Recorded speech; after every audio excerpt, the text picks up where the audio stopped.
美国甲日本的外交甲国防部长李嘉丽会谈，昨伫东京举行。会后嘛发声明批评北京伫南中国海的行动是破坏稳定，想要改变现状。伊嘛谴责罗西亚甲中国佮有北韩的军事合作，双方是搁再强调维护台海和平稳定的重要。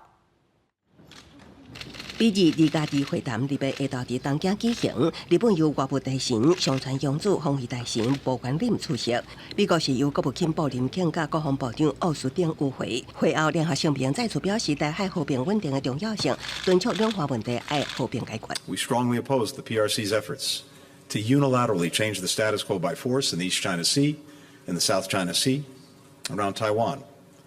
We agree on the importance of upholding peace and stability across the Taiwan Strait. 中国の対外的な姿勢、また軍事動向等が地域及び国際社会全体にとりまして深刻な懸念であると、こうした認識で一致をしたところであります。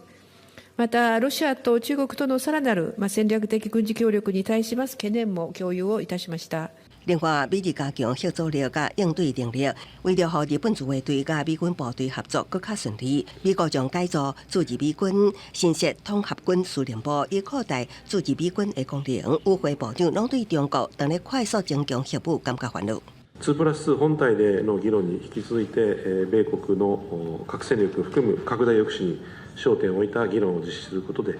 日米同盟の抑止力強化に向けたさらなる相乗効果が期待できると。 考えておりまして、